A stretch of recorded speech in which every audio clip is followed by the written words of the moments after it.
moi, je comprends pas ton argument, Gilbert. C'est que tu veux voir encore les mêmes que tu vois toute l'année en club, en équipe moi, je nationale. veux voir les meilleurs joueurs, je veux voir les stars, moi. Mais pas la Coupe des Confédérations, on s'en fout, il verra la Coupe du Monde. Ils peuvent pas être meilleurs. Donc, en gros, vous considérez la Coupe des Confédérations comme de la merde. Non, pas du tout. C'est parce que tu t'intéresses pas au foot. Bien sûr que si, justement, c'est pour ça que je veux voir les meilleurs. Non, mais les meilleurs et les plus en forme à l'heure actuelle, ils sont sur le terrain là. Les autres sont en vacances en train de se reposer. Voilà, ils ont alors accusé que toute là, l'année. tu as vu le premier match du Portugal? Ouais. Ils sont venus avec leurs titulaires, les Portugais. Tu as vu le premier match du Portugal? Ça a marché. Les mecs, ils étaient tranquilles. Ils s'arrêtent de jeu.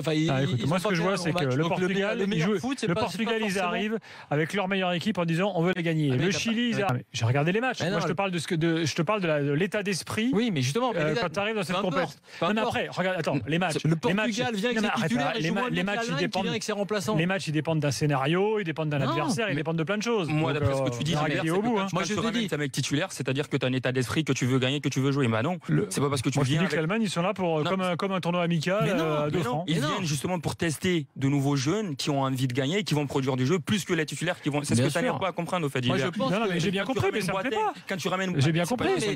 Moi, je dis que ton avis tranché, il aurait valu si tu l'avais fait avant le début de la compète, en disant je suis scandalisé parce que il y avait une autre actu. Non, mais ce que je veux dire, c'est que moi, après le début, je te dis mais non, parce que je vois même si le score est bizarre contre l'Australie, dans le jeu, tu vois presque le meilleur match réalisé ou les meilleures séquences, on va dire, réalisées par les jeunes Allemands, par cette équipe bis, plutôt que par les titulaires portugais, qui en vieux briscard, fatigués. D'ailleurs, comme ils l'ont fait beaucoup à l'Euro aussi l'an passé.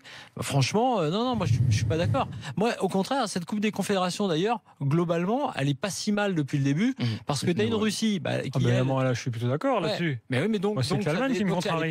Non, mais elle est pas dénaturée la compète, parce que t'as une Allemagne qui challengée par ses jeunes joueurs est là et sera là. T'as un Portugal qui, en tout cas, veut la gagner apparemment, même si ils sont toujours un peu poussifs dans leur façon et dans leur absence. Ça n'a jamais été flamboyant. À l'Euro, c'était pas flamboyant. Et tu as la Russie qui, pareil, avec des limites. T'as le Chili surtout. Le Chili t'es favori, on va dire. Mais je parle des équipes qu'on attend, qu'on connaît pas. La Russie, ils se préparent dans leur coin, on les voit pas.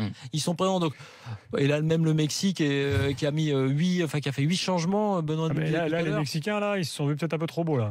Mais non, moi, je pense que c'est des choix qui sont intéressants, et je trouve que d'ailleurs, même à l'intérieur des choix qu'il a à faire, Löw, même Wagner qu'on voit, il a montré aussi des limites. Lui aussi, il a déjà la suite. Non, on voit surtout l'avance qu'a l'Allemagne sur nous.